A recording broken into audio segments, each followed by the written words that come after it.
அஸ்ஸலாமு அலைக்கும் வரஹ்மத்துல்லாஹி வபரகாத்தஹு. இது ஃபேஷன் கார்னர் நடத்தும் தினமும் ஓர் பயான் நிகழ்ச்சி. அல்ஹம்துலில்லாஹ், எல்லா புகழும் அல்லாஹ்வுக்கே உரியது. அவனையே நாம் புகழ்கின்றோம், அவனிடமே உதவி தேடுகின்றோம், அவனிடமே மன்னிப்பு கேட்கின்றோம். அல்லாஹ்வின் இறுதி தூதர் நபிகள் நாயகம் ஸல்லல்லாஹு அலைஹி வஸல்லம் அவர்கள் மீதும் அவர்களின் குடும்பத்தார் தோழர்கள் அனைவரின் மீதும் அல்லாஹ்வின் அருளும் சாந்தியும் உண்டாவதாக. அன்பான சொந்தங்களே, தொகுப்பு 2ஆக சஹாபாக்கள் வரலாறில் பார்த்து கொண்டு இருக்கிறோம். அதில் இன்று நாம் பார்க்க போகிற சஹாபி வெறும் போர்களை வீரர் மட்டும் இல்லை, அவர் ஒரு படைத்தலைவர், அவர் ஒரு தியாகி, அவர் ஒரு நேர்மையின் அடையாளம். ஆனால் இவை அனைத்தையும் விட அவருக்கு கிடைத்த மிகப்பெரிய பெருமை என்ன தெரியுமா? நபிகள் நாயகம் ஸல்லல்லாஹு அலைஹி வஸல்லம் அவரை பார்த்து, ஒவ்வொரு சமுதாயத்திற்கும் ஒரு அமீன் இருக்கிறார், இந்த உம்மத்தின் அமீன் அபு உபைதா இப்னுல் ஜர்ராஹ் ரலியல்லாஹு அன்ஹு என்று கூறியது. அன்பானவர்களே, ஒரு மனிதனுக்கு அல்லாஹ்வின் தூதர் ஸல்லல்லாஹு அலைஹி வஸல்லம் அவர்களுடைய வாயால் கிடைக்கும் பாராட்டை விட பெரிய பெருமை இந்த உலகத்தில் இருக்க முடியுமா? இன்று அந்த அமீன் என்று அழைக்கப்பட்ட மகத்தான சஹாபியுடைய வாழ்க்கைக்குள்ளே நாம் பயணம் செய்ய போகிறோம். அப்போது மக்கா இன்று நாம் பார்க்கும் மக்கா அல்ல. காஃபாவை சுற்றி 360 சிலைகள். சமூகத்தில் அநீதி, பலவீனமானவர்கள்லாம் ஒடுக்கப்பட்டாங்க. அடிமைகள் மனிதர்களாகவே மதிக்கப்பட்டாங்க. பெண்களுக்கு உரிமையே இல்லை. அந்த இருளில் நடுவில் குறைஷி குலத்தில் ஒரு குழந்தை பிறந்துச்சு. அவருடைய இயற்பெயர் பார்த்தோன்னா ஆமீர் இப்னு அப்துல்லா இப்னுல் ஜர்ராஹ். ஆனால் உலகம் அவரை அபு உபைதா என்றே அறிந்தது. சிறு வயதிலேருந்தே அவர் பார்த்தோன்னா அமைதியானவர், அதிகம் பேச மாட்டார், பொய் சொல்ல மாட்டார், யாருடைய உரிமையையும் பறிக்க மாட்டார். மக்கள் அவரிடம் பொருட்களை ஒப்படைத்தால் அது பாதுகாப்பாக இருக்கும் என்ற நம்பிக்கை இருந்துச்சு. இந்த குணம்தான் பின்னால் நபிகள் நாயகம் ஸல்லல்லாஹு அலைஹி வஸல்லம் அவங்க வழங்கிய அமீன் என்ற பட்டத்துடைய அடித்தளமாக அமைஞ்சிச்சு. ஆண்டுகள் கடந்தன. ஒரு நாள் மக்கா முழுவதும் ஒரு செய்தி பரவுது. முஹம்மது இப்னு அப்துல்லா தன்னை அல்லாஹ்வின் தூதர் என்று அறிவித்திருக்கிறார் என்று. இந்த செய்தி கேட்ட பலர் சிரித்தாங்க, சிலர் கோபமடைஞ்சாங்க, ஆனால் சிலர் அவதூறு பேசினாங்க. ஆனால் அபு உபைதா மட்டும் அமைதியாக சிந்திச்சாங்க.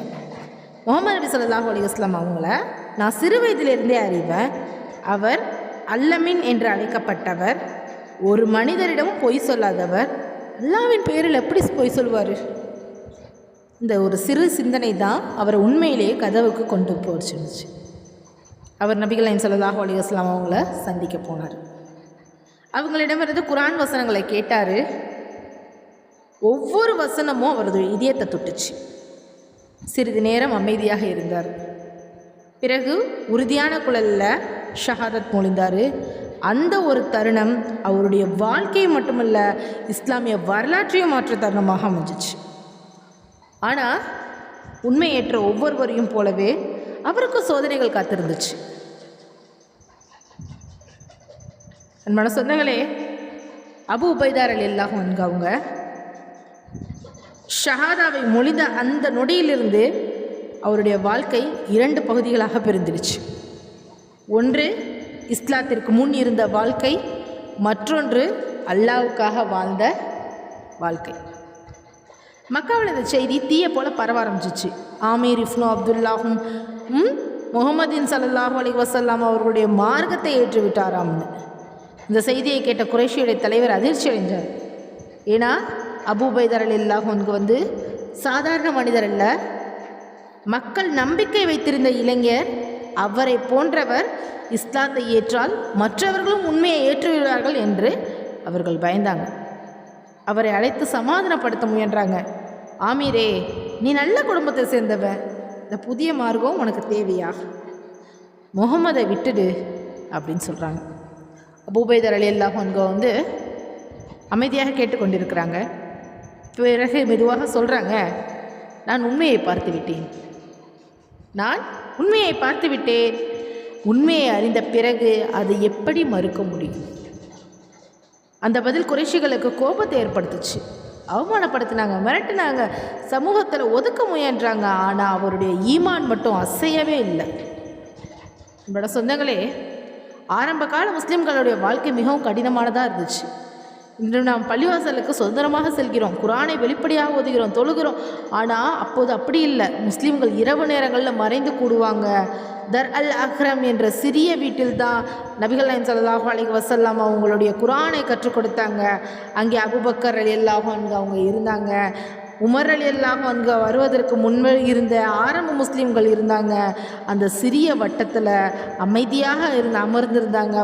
அபூ உபைதா ரலியல்லாஹு அன்ஹு ஒவ்வொரு வசனத்தையும் கவனமாக கேட்பாங்க, ஒவ்வொரு போதனையும் வாழ்க்கையில் நடைமுறைப்படுத்தினாங்க. நபிகள் நாயகம் ஸல்லல்லாஹு அலைஹி வஸல்லம் அவங்க ஒரு நாள் சஹாபாக்களை பார்த்து கூறினாங்க, உங்களில் சிறந்தவர் குர்ஆனை கற்று பிறகு கற்றுக் கொடுப்பவர்களே. இந்த வார்த்தையை அபூ உபைதா ரலியல்லாஹு அன்ஹு அவர்களுடைய இதயத்தில் ஆழமாக பதிஞ்சிருச்சு. அவர் போர் வீரராக மட்டுமல்ல, குர்ஆனோடு வாழ்ந்த முஃமினாக தன்னை உருவாக்கி கொண்டார். ஆனால் மக்காவில் கொடுமைகள் நாளுக்கு நாள் அதிகரிச்சிச்சு. பிலால் ரலியல்லாஹு அன்ஹு கொளுத்து மணலில் சித்திரவதை செய்யப்பட்டாங்க. கஃபாஃப் ரலியல்லாஹு அன்ஹு எரியும் நெருப்பில் படுக்க வச்சாங்க. சுமையார் ரலியல்லாஹு அன்ஹு ஷஹூதாக்கப்பட்டாங்க. இந்த காட்சிகள் அபூ உபைதா ரலியல்லாஹு அன்ஹு தன் கண்களால் பார்த்தாங்க. இதயம் வலிச்சிச்சு. ஆனால் நபிகள் நாயகம் ஸல்லல்லாஹு அலைஹி வஸல்லம் அவங்க கூறுறாங்க, பொறுமையாக இருங்க, அல்லாஹ்வின் உதவி நிச்சயமாக வரும். அந்த வார்த்தைகள் தான் அவருக்கு ஆறுதலாக இருந்துச்சு. அன்பானவர்களே, ஒரு நாள் நபிகள் நாயகம் ஸல்லல்லாஹு அலைஹி வஸல்லம் அவங்க சஹாபாக்களிடம் ஒரு செய்தி சொல்கிறாங்க. அல்லாஹ் உங்களுக்கு ஒரு புதிய வழியை திறந்திருக்கான், அது ஹிஜ்ரத். மக்காவை விட்டு மதினாவுக்கு செல்லும் பயணம். அது எப்படி போகிறது? வீட்டை விட்டுட்டு, சொத்தை விட்டுட்டு, உறவுகளை விட்டுட்டு, அல்லாவுக்காக எல்லாத்தையும் விட்டுட்டு செல்ல வேண்டிய தருணம் அபூ உபைதா ரலியல்லாஹு அன்ஹு ஒரு கணமும் தயங்கலை. அவங்க அபூ உபைதா ரலியல்லாஹு அன்ஹு அல்லாவுக்காக நான் விட்டதை அல்லாஹ் அதை விட சிறந்ததாக கொடுப்பான் அப்படி சொல்லிட்டு கிளம்புறாங்க. அந்த நம்பிக்கையோட மதினாவை நோக்கி புறப்படுறாங்க. அவங்களுக்கு தெரியாது, மதினாவில் அவருக்கு மிகப்பெரிய சோதனையும் மிகப்பெரிய கண்ணியமும் காத்திருக்கிறது. அதுதான் பத்ர். அங்கே ஒரு மகன் தனது சொந்த தந்தையை எதிரியாக சந்திக்க போகிறான். அந்த நாள் ஈமானுக்கும் இரத்தவருக்கும் இடையே தேர்வு செய்ய வேண்டிய நாள். அன்பானவர்களே, மதினாவில் முஸ்லீம்களுடைய வாழ்க்கை புதிதாக ஆரம்பிக்கிறது. ஆனால் மக்காவில் குறைஷியர்கள் அமைதியாக இருக்கல. இந்த மார்க்கத்தோடு வேரோடு அழிக்க வேண்டும் என்று வெறியோடு 1000 வீரர்களை கொண்ட பெரும் படையை திரட்டினாங்க. மறுபக்கம் நபிகள் நாயகம் ஸல்லல்லாஹு அலைஹி வஸல்லம் அவங்கள்ட்ட வெறும் 313 பேர் தான். குதிரைகள்லாம் மிக குறைவு, ஆயுதங்கள் மிக குறைவு. ஆனால் அவங்கள்ட்ட இருந்த மிகப்பெரிய ஆயுதம் அல்லாஹ்வின் மீது அசைக்க முடியாத நம்பிக்கை. பத்ர் போர்க்களத்தில் நபிகள் நாயகம் ஸல்லல்லாஹு அலைஹி வஸல்லம் அவங்க சஹாபாக்களை நோக்கி பார்த்தாங்க. அவங்க முகங்களில் பயங்கள்லாம் இல்லை, ஈமான் மட்டும்தான் இருந்துச்சு. அவங்களில் ஒருவராக அமைதியாக நின்றவர் தான் அபூ உபைதா ரலியல்லாஹு அன்ஹு. அவருக்கு தெரியாது இன்று அவருடைய வாழ்க்கையில் மிகப்பெரிய சோதனை வரப்போகிறது என்று. போர் தொடங்குச்சு. வாள்கள் மோதின, தூசி வானத்தை மூடியது. போருடைய சத்தம் எங்கும் ஒலிச்சிச்சு. அந்த குழப்பத்துடைய நடுவில் ஒரு மனிதர் தேடி தேடி வராரு அபூ உபைதா ரலியல்லாஹு அன்ஹு அவங்களையே. அவர் யார் தெரியுமா? அவருடைய சொந்த தந்தை. அவர் இன்னும் இஸ்லாத்தை ஏற்காதவர்.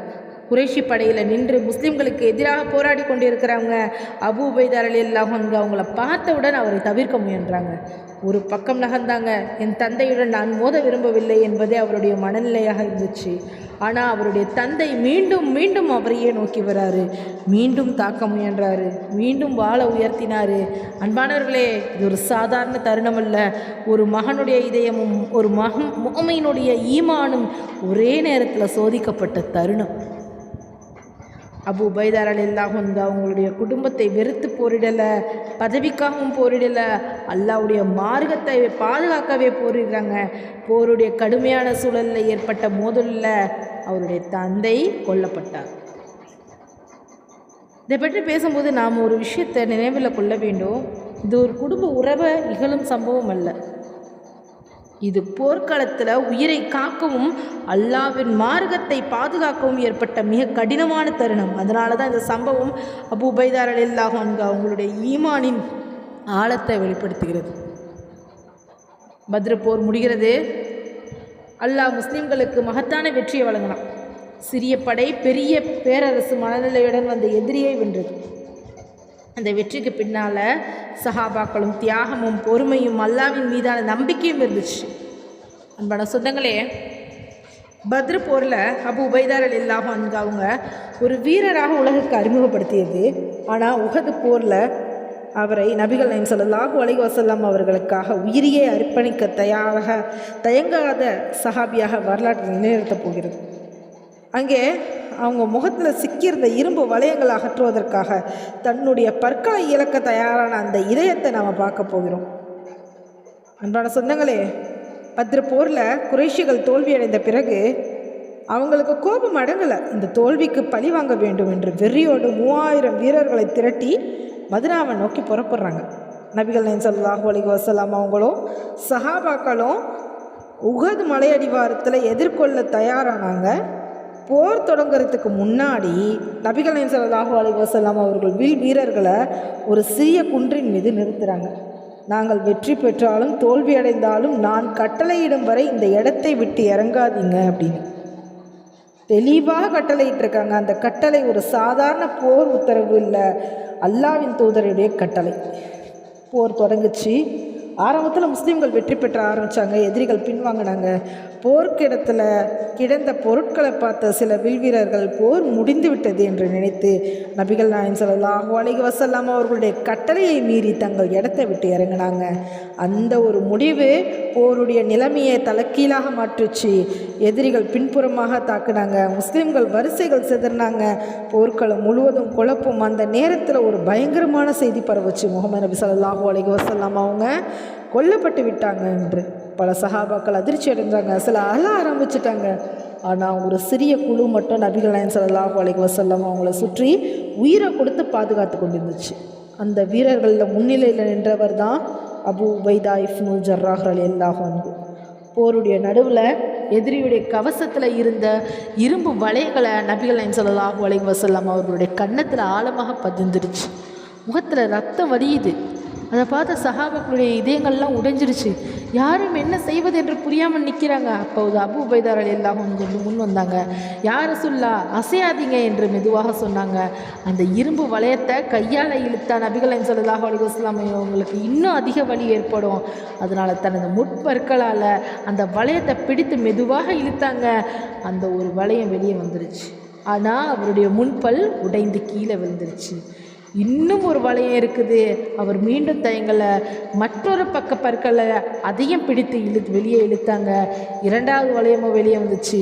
ஆனால் மற்றொரு பல்லும் உடைந்தது. அன்பானவர்களே, ஒரு கணம் சிந்திச்சு பாருங்கள். இன்றைக்கு நம்ம சிறிய வலி வந்தால் கூட தாங்க முடியாமல் தவிக்கிறோம். ஆனால் அபு உபைதா ரலியல்லாஹு அன்ஹு அவங்க நபிகள் நாயகம் ஸல்லல்லாஹு அலைஹி வஸல்லம் அவங்களுக்கு வழி குறைய வேண்டும் என்பதற்காக தன்னுடைய பற்களை உடைவதையும் பொருட்படுத்தலை. இதுதான் சஹாபாக்களுடைய அன்பு. அது வெறும் வார்த்தைகளால் இருந்த அன்பு அல்ல, தியாகத்தால் வெளிப்பட்ட அன்பு. உஹது போர் முடிந்த பிறகு அபு உபைதா ரலியல்லாஹு அன்ஹு அவங்களுடைய முகத்தில் 2 பற்கள் இல்லாமே இருந்துச்சு. ஆனால் அவரது இதயத்தில் ஒரு மகிழ்ச்சி இருந்துச்சு. அல்லாஹ்வின் தூதர் ஸல்லல்லாஹு அலைஹி வஸல்லம் அவங்க பாதுகாப்பாக இருக்கிறாங்க, அதுவே அவருக்கு போதுமாக இருந்துச்சு. அன்பான சொந்தங்களே, நாம் நபிகள் நாயகம் ஸல்லல்லாஹு அலைஹி வஸல்லம் அவங்களை நேசிக்கிறோன்னு சொல்கிறோம். அந்த அன்பு நம்ம வாழ்க்கையில் எப்படி தெரியுது? அவருடைய சுன்னத்தை பின்பற்றுவதிலா, அவருடைய ஒழுக்கத்தை வாழ்வதிலா, அல்லது வார்த்தைகளில் மட்டுமா? அபு உபைதா ரலியல்லாஹு அன்ஹு வந்து நமக்கு என்ன சொல்லி கொடுக்குறாங்க? நபிகள் நாயகம் ஸல்லல்லாஹு அலைஹி வஸல்லம் அவர்களான மீது உங்கள் மீதான உண்மையான அன்பு தியாகம் செய்யும் தயாரான இதயத்தில் தான் இருக்குது. உஹது போருக்கு பிறகு நபிகள் நாயகம் ஸல்லல்லாஹு அலைஹி வஸல்லம் அவர்களுடைய நம்பிக்கை அபு உபைதா ரலியல்லாஹு அன்ஹு அவங்க மீது இன்னும் அதிகமாக இருந்துச்சு. விரைவில் அவருக்கு ஒரு பட்டம் வழங்கப்பட்டது. அந்த பட்டம் வரலாறு முழுவதும் அவருடைய பெயருடன் நினைத்து விட்டது. இந்த உம்மத்துல் அமீன் அந்த பட்டம் அவருக்கு எப்படி கிடைச்சிச்சு தெரியுமா? அன்பான சொந்தங்களே, உஹது போருக்கு பிறகு அபு உபைதா ரலியல்லாஹு அன்ஹு அவங்களும் அவங்க பற்றி நபிகள் நாயகம் ஸல்லல்லாஹு அலைஹி வஸல்லம் அவங்களுடைய அன்பும் நம்பிக்கையும் இன்னும் அதிகமாச்சு. அவர் அந்த வீரர் என்பதற்காக மட்டுமல்ல, அவர் நம்பிக்கைக்குரியவர் என்பதற்காக ஒரு நாள் ஏமன் பகுதியில் சில நபிகள் நாயகம் ஸல்லல்லாஹு அலைஹி வஸல்லம் அவர்களிடம் வந்தாங்க. அவங்க கூறுறாங்க, யா ரசூலுல்லாஹ், எங்களுக்கு மார்க்கத்தை கற்றுக் கொடுக்கவும் எங்கள் விவரங்களை நேர்மையாக கவனிக்கவும் ஒரு மனிதரை அனுப்புங்கள்னு சொல்கிறாங்க. நபிகள் நாயகம் ஸல்லல்லாஹு அலைஹி வஸல்லம் அவங்க வந்து அமைதியாக சுற்றி பார்க்குறாங்க. அங்கே அபூபக்கர் ரலியல்லாஹு அன்ஹு இருக்கிறாங்க, உமர் ரலியல்லாஹு இருக்கிறாங்க, உஸ்மான் ரலியல்லாஹு அன்ஹு இருக்கிறாங்க, அலி ரலியல்லாஹு அன்ஹு இருக்கிறாங்க. இஸ்லாத்தின் மிகப்பெரிய சஹாபாக்கள் அனைவரும் அங்கே தான் இருக்கிறாங்க. ஆனால் நபிகள் நாயகம் ஸல்லல்லாஹு அலைஹி வஸல்லம் அவங்க ஒருவரை அழைத்தாங்க. அவர் தான் அபு உபைதா இப்னுல் ஜர்ராஹ் ரலியல்லாஹு அன்ஹு. பிறகு நபிகள் நாயகம் ஸல்லல்லாஹு அலைஹி வஸல்லம் அவங்க கூறுறாங்க, ஒவ்வொரு சமுதாயத்திற்கும் ஒரு நம்பிக்கைக்குரியவர் இருக்கிறாங்க. இந்த உம்மத்தில் அமீன் அபு உபைதா இப்னுல் ஜர்ராஹ் என்று சொல்கிறாங்க. அல்லாஹு அக்பர். அன்பானவர்களே, இந்த பட்டம் மனிதர்கள் கொடுத்த பட்டம் அல்ல, அல்லாஹ்வின் தூதர் ஸல்லல்லாஹு அலைஹி வஸல்லம் அவர்களே வழங்கிய பட்டம். இன்று 1000 ஆண்டுகள் கடந்தாலும் அபு உபைதா ரலியல்லாஹு அன்ஹு அவங்களுக்கு சொன்னால் நம் நினைவுக்கு வருது அமீன். ஆனால் இந்த பட்டம் கிடைத்த பிறகு அவர் மாறிவிட்டாரா? இல்லை, அவர் தன்னை உயர்த்தி கொள்ளவில்லை. நான் இந்த உம்மத்துல் அமீன் என்று ஒருபோதும் பெருமை பேசவில்லை. அவருடைய ஆடையும் அதே, அவருடைய உணவும் அதே, அவருடைய எளிமையும் அது. அன்பான சொந்தங்களே, உண்மையான பெரிய மனிதர்கள் பதவி கிடைத்த பிறகு மாற மாட்டாங்க. அவங்க முன்பை விட இன்னும் அதிகமாக தாழ்மையை ஏற்படுத்துவாங்க. அபூ உபைதா ரலியல்லாஹு அன்ஹு அவங்களும் அப்படிப்பட்டவங்க தான். நபிகள் நாயகம் ஸல்லல்லாஹு அலைஹி வஸல்லம் அவங்க எந்த பொறுப்பை கொடுத்தாலும் அதை முழு நேர்மையுடன் நிறைவேற்றினாங்க. ஒரு பொருளை ஒப்படைத்தா அது பாதுகாப்பாக கிடைக்கும். ஒரு மனிதரை அவரிடம் அனுப்பினா அதுக்கு நீதி நடத்துவார். ஒரு படையை ஒப்படைத்தா அவர் அறிவுடனும் தக்வாவுடனும் வழி நடத்துவார். அதனால தான் நபிகள் நாயகம் ஸல்லல்லாஹு அலைஹி வஸல்லம் அவங்களுக்கு அபூ உபைதா ரலியல்லாஹு அன்ஹு அவங்க மீது தனிப்பட்ட நம்பிக்கை இருந்துச்சு. நபிகள் நாயகம் ஸல்லல்லாஹு அலைஹி வஸல்லம் அவங்க மறைந்த பிறகும் அந்த நம்பிக்கை தொடர்ந்துச்சு. அபூபக்கர் ரலியல்லாஹு அன்ஹு அவங்களும் பிறகு உமர் ரலியல்லாஹு அன்ஹு அவங்களும் மிகப்பெரிய பொறுப்புகளை அபூ உபைதா ரலியல்லாஹு அன்ஹு அவங்கள்ட்ட ஒப்படைத்தாங்க. ஏனென்றால் அதிகாரம் அவரை கெடுக்காது என்பதை அவங்க அறிந்திருந்தாங்க. அன்பானவர்களே, இன்று உலகம் திறமையான மனிதர்களை தெரிகிறது. ஆனால் இஸ்லாம் அதைவிட முக்கியமான நம்பிக்கைக்குரிய மனிதர்களை உருவாக்குகிறது. அபூ உபைதா ரலியல்லாஹு அன்ஹு அவங்களுடைய வாழ்க்கை நமக்கு ஒரு கேள்வியாக எழுப்புகிறது. நம்மிடம் ஒரு பொறுப்பு ஒப்படைத்தால் அது அல்லாஹ்வுக்கு பயந்து நிறைவேற்றுவோமா அல்லது மக்களை பார்த்து நிறைவேற்றுகிறோமா? அன்பானவர்களே, அபூ உபைதா ரலியல்லாஹு அன்ஹு அவர்களுடைய வாழ்க்கையில் அடுத்த அத்தியாயம் இன்னும் பிரம்மாண்டமானது. நபிகள் நாயகம் ஸல்லல்லாஹு அலைஹி வஸல்லம் அவங்க இந்த உலகத்தை விட்டு பிரித்து விட்டாங்க. இப்போது இஸ்லாமியுடைய அரசுடைய எல்லைகள் விரிவடைய ஆரம்பிச்சிச்சு. ரோம பேரரசை எதிர்கொள்ள வேண்டிய நேரம் வந்துச்சு. அந்த படைத்தலைவராக நியமிக்கப்பட்டவர் தான் அபூ உபைதா ரலியல்லாஹு அன்ஹு. ஒரு சாதாரண முஸ்லீமாக வாழ்ந்த அவர் உலகத்திலேயே மிகப்பெரிய பேரரசுகள் ஒன்றை எதிர்த்து கொள்ளும் தளபதியாக எப்படி மாறினார் தெரியுமா? என்னோட சொந்தங்களே, நபிகள் நாயகம் ஸல்லல்லாஹு அலைஹி வஸல்லம் அவங்க இந்த உலகத்தை விட்டு பிரிந்துட்டாங்க. சஹாபாக்களுடைய இதயமே கனத்திருக்கிறது. ஆனால் இஸ்லாத்துடைய அழைப்பு நின்று விடவில்லை. அபூபக்கர் ரலியல்லாஹு அன்ஹு அவங்க ஆட்சியிலும் பின்னர் உமர் ரலியல்லாஹு அன்ஹு அவர்களுடைய ஆட்சியிலும் இஸ்லாமிய அரசு வேகமாக வளர தொடங்குச்சு. அந்த நேரத்தில் ஷாம் சிரியா பகுதியை நோக்கி முஸ்லீம்களுக்கு படைகள் முன்னேறின. ரோம பேரரசு அந்த காலத்தில் மிகப்பெரிய சக்தி, பெரிய படைகள், பெரிய கோட்டைகள், பெரிய ஆயுதங்கள். ஆனால் முஸ்லீம்களுடைய படைகள் மிகப்பெரிய பலம், ஆயுதங்கள்லாம் இல்லை. அல்லாஹ்வின் மீது இருந்த நம்பிக்கை மட்டும் தான். அபூ உபைதா ரலியல்லாஹு அன்ஹு அவங்க பார்த்தோன்னா ஒரு படைத்தலைவராக நியமிக்கப்பட்டிருந்தாங்க. அவரது கட்டளைக்கு கீழே ஆயிரக்கணக்கான வீரர்கள். ஆனால் அவருடைய மனதில் அகந்தை இல்லை. ஒரு நாள் அவர் தனது வீரர்களிடம் கூறுறாங்க, அல்லாஹ்வுக்கு பயந்து வாழுங்க, மக்களுக்கு அநியாயம் செய்யாதீங்க, குழந்தைகளை கொல்லாதீங்க, பெண்களை துன்புறுத்தாதீங்க, மரங்களை வெட்டாதீங்க, வழிபாட்டில் ஈடுபட்டிருப்பவங்களை தொந்தரவு செய்யாதீங்க. அன்பானவர்களே, இது வெறும் போர் தந்திரம் அல்ல, இது இஸ்லாத்துடைய ஒழுக்கம். அந்த ஒழுக்கம்தான் பல மக்களுடைய இதயத்தை வென்றுச்சு. முஸ்லீம்கள் நகரங்களை வென்றபோது அவங்க செல்வத்தை கொள்ளையடிக்கவில்லை, மக்கள் அடிமையாக்கப்படவில்லை, நீதியோடு ஆட்சி செஞ்சாங்க. அதனால் பலர் தாங்களாகவே இஸ்லாத்தை மதித்து தொடங்க ஆரம்பிச்சிட்டாங்க. அந்த நேரத்தில் உமர் ரலியல்லாஹு அன்ஹு அவங்க ஷாமுக்கு வந்தாங்க. அபூ உபைதா எப்படி வாழ்கிறார் என்று பார்க்க விரும்பினாங்க. அவர் வீட்டுக்குள் நுழைந்தாங்க. சுற்றி பார்த்தாங்க. ஒரு சிறிய விரிப்பு, ஒரு தலையணை, ஒரு தண்ணீர் தோல்பை, ஒரு பாத்திரம், அவ்வளவுதான். அதுக்கு மேலே எதுவுமே இல்லை. உமர் ரலியல்லாஹு அன்ஹு அவங்களுடைய கண்களில் கண்ணீர் பெருகுச்சு. அவர் சொன்னார், அபூ உபைதாவே, உலகம் எல்லாரையும் மாற்றிவிட்டது, ஆனால் உங்களை மட்டும் மாற்ற முடியவில்லைன்னு சொல்கிறாங்க. அப்போ அபூ உபைதா ரலியல்லாஹு அன்ஹு புன்னகைத்தாங்க. பிறகு மெதுவாக சொல்கிறாங்க, யா அமீருல் முஃமினீன், இந்த உலகத்திற்கு ஒரு பயணிக்கு தேவையான அளவு இருந்தால் போதும். என் இலக்கு இந்த இதயம் அல்ல, இந்த உலகம் அல்ல, ஆகிரத் அப்படின்னு சொல்லி சொல்கிறாங்க. அன்பானவர்களே, இந்த ஒரு பதில் தான் அபு உபைதா ரலியல்லாஹு அன்ஹு அவங்களுடைய முழு வாழ்க்கையை சுருக்கிறது. அவர் உலகத்தை வென்றார், ஆனால் உலக ஆசையை அவர் வெல்லவில்லை. அவர் படையை வழி நடத்தினார், ஆனால் அகந்தை அவரை வழி நடத்தலை. அவர் அதிகாரத்தில் இருந்தார், ஆனால் அதிகாரம் அவருடைய இதயத்தை மாற்றவில்லை. இன்று நமக்கு ஒரு சிறிய பதவி கிடைச்சாலே நடை மாறிடுது, பேச்சு மாறிடுது. ஆனால் அபு உபைதா ரலியல்லாஹு அன்ஹு அவங்க ஒரு பேரரசுடைய தளபதியாக இருந்தால் ஒரு ஏழை குழந்தையை ஏழை முஸ்லீமை போலவே வாழ்ந்தார். அதனால தான் மக்கள் அவரை மதித்தாங்க, அல்லாஹ் அவரை உயர்த்தினான். ஆனால் அவருடைய வாழ்க்கை கடைசி சோதனை வரை இன்னும் வரவில்லை. வாழால் அல்ல, அம்பால் அல்ல, ஒரு நோயால் அந்த நோய் ஷாம் முழுவதும் பரவுச்சு. ஆயிரக்கணக்கான மக்களுடைய உயிரை பரவுச்சு. அதிலிருந்து தப்பிக்க அவருக்கு வாய்ப்பு இருந்துச்சு. ஆனால் அவர் என்ன சொல்ல மறுத்தார். அவருடைய இறுதி அறிவுரை என்ன? உங்கள் இறப்பதற்கு முன் என்ன சொன்னார்கள் தெரியுமா? அன்பானவர்களே, ஷாம் முழுவதும் இஸ்லாமிய ஆட்சி நிலை பெற்று இருக்கிறது. மக்கள் அமைதியாக வாழ ஆரம்பிச்சிட்டாங்க. அபு உபைதா ரலியல்லாஹு அன்ஹு அவங்களும் நீதியுடனும் தாழ்மையுடனும் மக்களை வழிநடத்தி கொண்டிருந்தாங்க. அந்த நேரத்தில் தான் ஒரு மிகப்பெரிய சோதனை வந்தது. அதுதான் அம்வாஸ் பெருந்தொற்று. ஒரே கிராமத்தில் நூற்றுக்கணக்கானவர், ஒரே நகரத்தில் ஆயிரக்கணக்கானவர் அந்த நோயால் உயிரிழக்க ஆரம்பித்தாங்க. மக்களுடைய இதயத்தில் பயம், எங்கே பார்த்தாலும் மரணத்துடைய செய்தி. அந்த செய்தி மதினாவில் இருந்த உமர் ரலியல்லாஹு அன்ஹு அவங்களுடைய சென்றது. அவருக்கு உடனே நினைவுக்கு வந்த பெயர் அபு உபைதா ரலியல்லாஹு அன்ஹு. இந்த மனிதரை நான் இழக்கக்கூடாது என்று நினைத்தாருங்க. உடனே ஒரு கடிதம் எழுதினாங்க. அந்த கடிதத்தில், எனக்கு மிக முக்கியமான ஆலோசகராக நீங்கள் உடனடியாக மதினாவிற்கு வர வேண்டும் என்று எழுதியிருந்தாங்க. உண்மையில் அவரை நோயிலிருந்து காப்பாற்ற வேண்டும் என்பதே உமர் ரலியல்லாஹு அன்ஹு அவங்களுடைய நோக்கம். அந்த கடிதம் அபு உபைதா ரலியல்லாஹு அன்ஹு அவங்களுடைய கைக்கு வந்தது. அவர் அமைதியாக வாசித்தார். உமர் ரலியல்லாஹு அன்ஹு அவங்களுடைய அன்பையும் கவலையையும் புரிந்து கொண்டாங்க. பிறகு அவருடைய பதில் எழுதினாங்க. அமீருல் முஃமினீன், நீங்கள் என்னை நேசிக்கிறீர்கள் என்பதை நான் அறிவேன். ஆனால் என்னுடன் இருக்கும் முஸ்லீம்களை விட்டுவிட்டு நான் மட்டும் பாதுகாப்பாக வெளியேற விரும்பவில்லை. அல்லாஹ் எனக்காக என்ன விதித்திருக்கிறானோ அதையே நான் விரும்புகிறேன். என்ன இந்த பொறுப்பில் இருக்க அனுமதிங்கன்னு சொல்லி பதில் கடிதம் எழுதுகிறாங்க.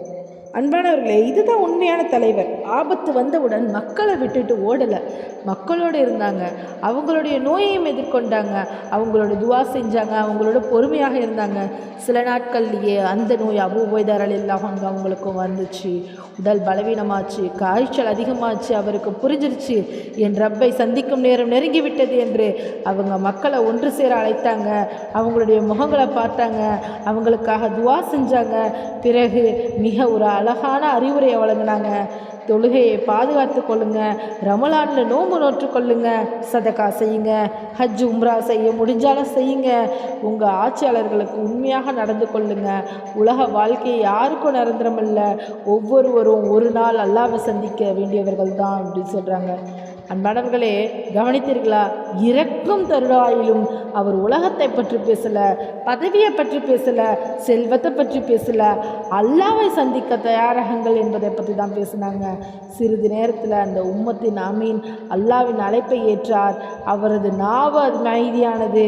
ஆனால் அவருடைய வாழ்க்கை இன்று வரை கோடிக்கணக்கான முஸ்லிம்களுக்கு ஒரு பாடகமாக பேசி கொண்டிருக்கிறது.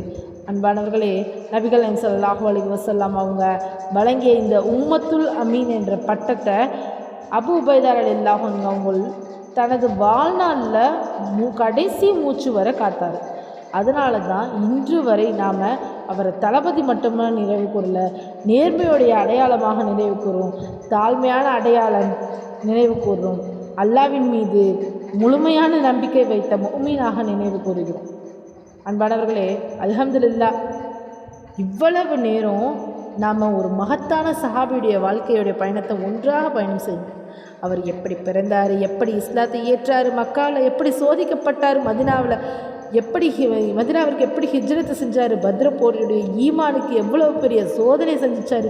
உஹது போர் நபிகள் நாயகம் ஸல்லல்லாஹு அலைஹி வஸல்லம் அவங்களுக்காக தனது பற்களை இழந்தவர் நபிகள் நாயகம் ஸல்லல்லாஹு அலைஹி வஸல்லம் அவங்க. இந்த உம்மத்துல் அமீன் என்று அழைக்கப்பட்டவர் ஷாம் நாட்டுடைய தளபதியாக இருக்கும் ஒரு ஏழை முஸ்லீம்களாக போலவே வாழ்ந்தார். இறுதியில் தனது மக்களை விட்டு செல்லாமல் அவர்களோடு இருந்தபடியே அல்லாஹ்வை சந்திச்சார். இதுதான் அபூ உபைதா ரலியல்லாஹு அன்ஹு அவங்களுடைய வாழ்க்கை. இந்த வாழ்க்கையை நமக்கு சொல்லும் பாடங்கள் என்ன? முதல் பாடம் என்ன தெரியுமா? உண்மை தெரிந்தவுடன் அதை ஏற்றுக்கொள்ள வேண்டும். அபூ உபைதா ரலியல்லாஹு அன்ஹு அவங்க மக்கள் என்ன சொல்வாங்க என்று பார்க்கவில்லை, அல்லாஹ் என்ன விரும்புகிறான் என்பதை தான் பார்த்தாங்க. இரண்டாவது பாடம், ஈமான் என்பது வாயால் சொல்வது மட்டுமல்ல, தேவைப்படும் நேரத்தில் அதற்காக தியாகம் செய்வதும் தான் உண்மையான ஈமான். மூன்றாவது பாடம், நபிகள் நாயகம் ஸல்லல்லாஹு அலைஹி வஸல்லம் அவங்க உண்மையாக நேசிப்பாங்க, அவங்களுடைய சின்னத்தையே நேசிப்பான், அவங்களுடைய வழிமுறையும் பின்பற்றுவாங்க தான் நபிகள் நாயகம் ஸல்லல்லாஹு அலைஹி வஸல்லம் அவங்கள உண்மையாக நேசிக்கிறவங்க. நான்காவது பாடம், அதிகாரம் கிடைச்சாலும் அகந்தை வரக்கூடாது. அபூ உபைதா ரலியல்லாஹு அன்ஹு அவங்கள ஒரு பேரரசுடைய தளபதியாக இருந்தோம், ஒரு சாதாரண மனிதரை போல தான் வாழ்ந்தார். ஐந்தாவது பாடம், மக்கள் கொடுக்கும் பட்டம் நிலைக்காது, ஆனால் நபிகள் நாயகம் ஸல்லல்லாஹு அலைஹி வஸல்லம் அவங்களுடைய கொடுத்த பட்டம் 1400 ஆண்டுகளாக இன்னும் உயிருடன் இருக்கிறது. இந்த உம்மத்துல் அமீன். அன்பான சொந்தங்களே, இன்று நாம் எந்த பதவியில் இருந்தாலும் எந்த வேலையில் இருந்தாலும் நம்ம பற்றி மக்கள் என்ன சொல்லுவாங்க? அவங்க நேர்மையானவர்கள் என்று சொல்ல முடியுமா? இவங்க நம்பிக்கைக்குரியவர்கள் என்று சொல்ல முடியுமா? இதுதான் அபூ உபைதா ரலியல்லாஹு அன்ஹுவுடைய வாழ்க்கை நம்மிடம் கேட்கும் கல்வி. அன்பானவர்களே, இந்த உலகம் வீடு கட்டலாம், செல்வம் சேர்க்கலாம், புகழ் தேடலாம், ஆனால் ஒரு நாள் இவை அனைத்தையும் விட்டு விட்டு செல்ல வேண்டிய நேரம் வரும். அந்த நேரத்தில் நம்மோடு வரப்போவது நம்முடைய ஈமான், நம்முடைய அமல்கள், நம்முடைய நேர்மை மட்டுமே. அதை அபூ உபைதா ரலியல்லாஹு அன்ஹு அவங்க தங்களுடைய வாழ்க்கையில் நமக்கு கற்றுத்தந்தாங்க. இன்று அவருடைய கபர் பார்த்தோன்னா அமைதியாக இருக்கலாம், ஆனால் அவருடைய வாழ்க்கை இன்னும் பேசிக்கொண்டே தான் இருக்குது. ஒவ்வொரு முஸ்லீமிடம் அது சொல்லும் செய்தி என்னென்னா, உலகத்தில் பெரிய மனிதனாக வாழாதே, அல்லாஹ்விடத்தில் நம்பிக்கைக்குரிய அடியானாக வாழ முயற்சி செய்யணும். யா அல்லாஹ், அபூ உபைதா இப்னுல் ஜர்ராஹ் ரலியல்லாஹு அன்ஹு அவர்களை பொருத்திக் கொள்வாயாக. அவர்களுக்கு ஜன்னத்துல் ஃபிர்தௌஸில் உயர்ந்த அந்தஸ்தை வழங்குவாயாக. அவர்களின் நேர்மையை, அவர்களின் தாழ்மையை, அவர்களின் தியாகத்தை, அவர்களின் ஈமானை எங்களுடைய வாழ்க்கையிலும் உருவாக்குவாயாக. நபிகள் நாயகம் ஸல்லல்லாஹு அலைஹி வஸல்லம் அவர்களுடன், அபூ உபைதா ரலியல்லாஹு அன்ஹு அவர்களுடன், அனைத்து சஹாபாக்களுடன் ஜன்னத்துல் ஃபிர்தௌஸில் எங்களை ஒன்று சேர்ப்பானாக. ஆமீன் ஆமீன் யா ரப்பில் ஆலமீன். இன்ஷா அல்லாஹ் அடுத்த வாரம் வேறு ஒரு சஹாபியுடன் உங்களை நான் சந்திக்கிறேன். இந்த பயான் உங்களுக்கு பிடிச்சிருந்துச்சுன்னா லைக் பண்ணுங்கள், ஷேர் பண்ணுங்கள், உங்கள் கருத்துக்களை கமெண்ட்டில் பதிவிடுங்க. நம்மளுடைய சேனலை சப்ஸ்கிரைப் பண்ண மறந்துடாதீங்க. இன்ஷா அல்லாஹ் வேறு ஒரு வரலாறுடன் அடுத்த வாரம் உங்களை சந்திக்கிறேன். அஸ்ஸலாமு அலைக்கும் வரஹ்மத்துல்லாஹி வபரகாத்துஹு.